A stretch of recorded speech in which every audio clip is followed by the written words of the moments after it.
सही।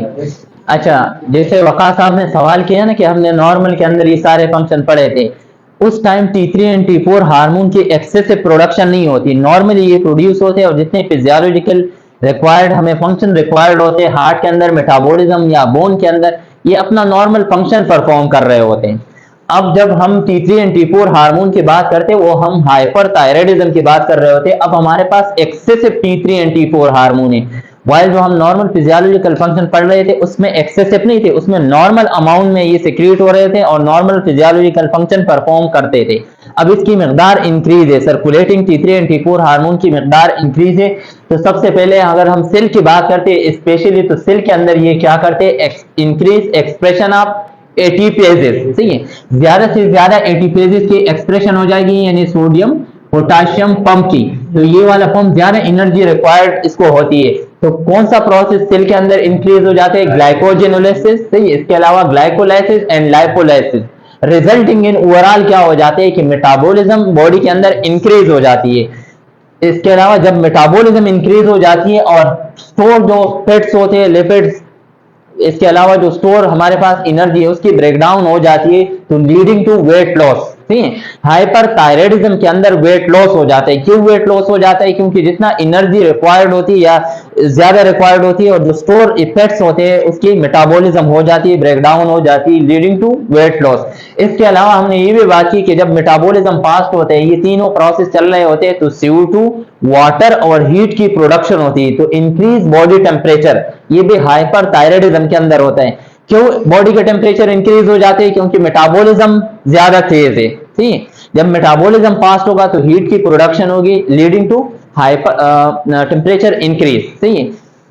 अब cardiac system के ऊपर यानी heart normally, very good. Heart के साथ ये क्या कर रहा होता है, हमने नॉर्मली बात की कि ये बीटा एड्रेनर्जिक रिसेप्टर को सेंसिटिव बना देते हैं और वो एपिनेफ्रिन नॉन एपिनेफ्रिन के लिए रिसेप्टर है। तो क्या होगा, नंबर फर्स्ट पे इंक्रीज कंट्रेक्टिलिटी। सही, कंट्रेक्टिलिटी इंक्रीज होगी। सही, हार्ट रेट भी इंक्रीज होगा। सही, सही है, और इसको हम फिर काउंट करते हैं कि दिस इज टेकीकार्डिया। सही, नॉर्मली ये बढ़ाता है। सही है, लेकिन वो फिजियोलॉजिकल लिमिट में हार्ट रेट बढ़ रहा होता है। अब एक्सेसिव अमाउंट में है तो अब 100 प्लस होगा हार्ट रेट। सही, इससे हम इसको कहते हैं टेकीकार्डिया।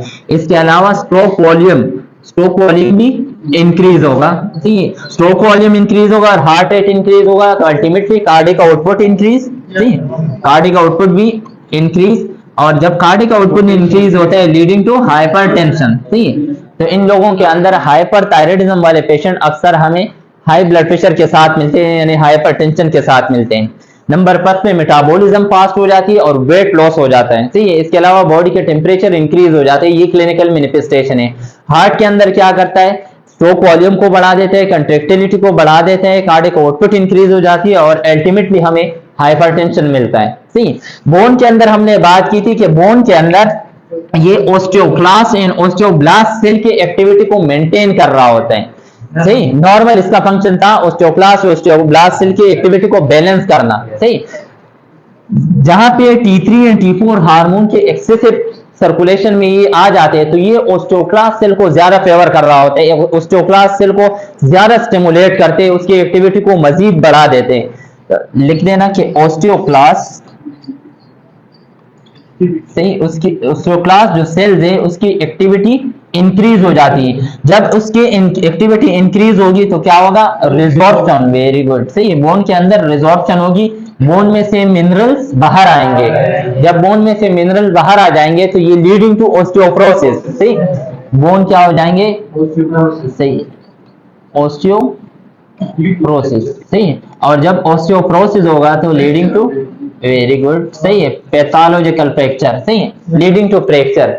बोन के अंदर ये याद रखो कि बोन के अंदर दो सेल के नॉर्मली एक्टिविटी को मेंटेन करता है। अब अगर high T3 and T4 hormone है तो वो ऑस्टियोक्लास्ट सेल को ज्यादा स्टिमुलेट करते हैं। इस सेल की जब एक्टिविटी होती है तो इसको हम कहते हैं बोन डिस्ट्रॉइंग सेल। ये बोन रिजॉर्प्शन करवाते हैं, कैल्शियम फिर इस डायरेक्शन में बाहर जा रहा होता है, मैग्नीशियम पोटाशियम जितने भी इलेक्ट्रोलाइट होते हैं या मिनरल्स होते हैं वो बोन में से बाहर आते हैं। हम कहते हैं